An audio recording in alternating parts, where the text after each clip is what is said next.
kakita mo ato guys katong video nga nag-viral nga daghang kay pang karga. So akong i-play. Danang gi-park diri sa gawa sa galeriya wala. Di pang karga na. Kaluoy pud. Wala may warning. Kita mo na nga grabe kaluoy sa mga rider na kay nagkuha silang plaka sa sulod sa LTO. Paggawas nila wala na motor pero na nila plaka.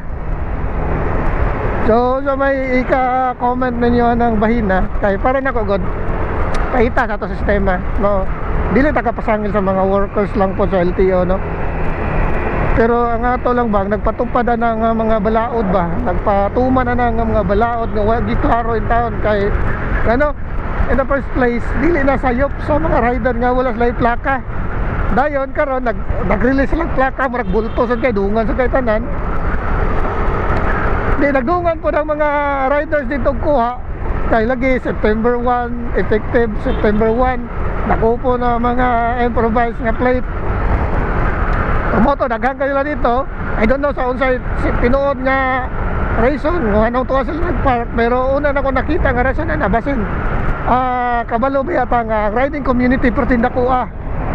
Daghan kasi backlog bahin na ng plate number. Daghan sa kayong rider ang wala plate number. So siguro mao nang nainana perti daghan na. Siguro puno na siguro atong basement parking. O siguro nga perti daghan na sa gawas. Like consideration knowing na atong mga adlaw murag nag-surge gid ang kuan ba tanang rider murag nagtingog gid sila.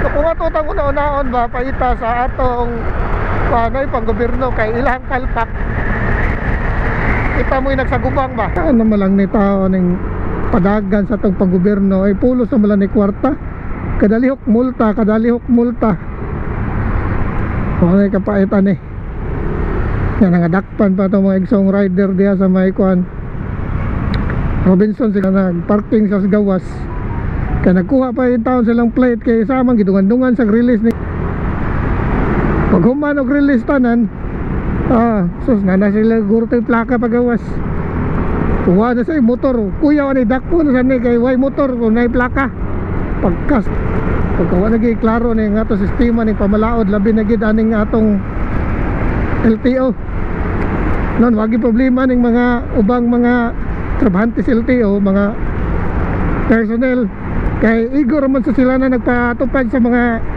balaod nga gipasar aning atong mga kadagkuan sa pang-gobyerno.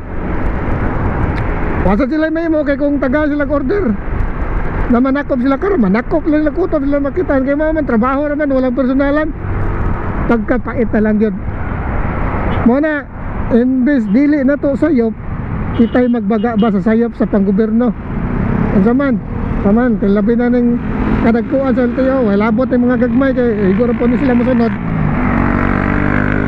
kinikuan plaka kung pa na release isa mo ko na problema isa niya sala dilim na to pero ang nagsunod sa sayop kita lang gini taon pagkaluuyan na lang ginato itaon kugay ko sa kamotor katong 2018 then 2019 ang kuha na to na race kaya December man to na palit 2018 ang taggar wala pa yung plaka ang pinakasayop pa dyan kung mabuhak na yung plaka na ang improvise matay ninyan dibuhangan baka sa parking area dakpo dyan multa dyan kaya nga broken or damaged plate number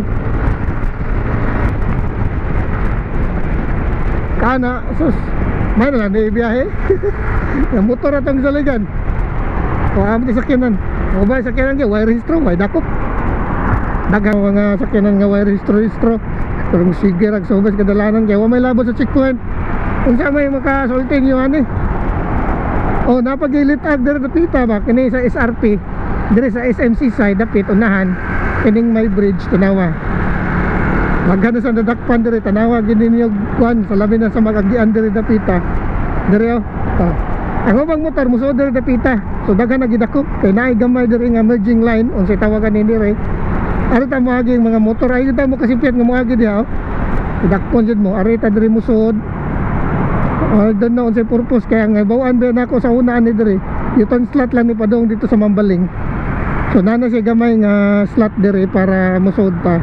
Arita mo agi mga motor. So okay ra po ni siya kay para safety man siguro ni, pero mura lang litag. So in town kibo dito so gabot dire kung naay mga tang dakop. Kaya nga naman ana ta mo agi dadapita. So bantay lang pod kay kwartan sa mo na tong gingono nga rules naman na, balaod naman na, pero daghang kay badlongon nga rider tungod ra sad na sa mga badlongon kay nga mga officials na to sa LTO. So daghang salamat na bubo ra nga vlog. Lagot buntag pa sa di painit ang ulo.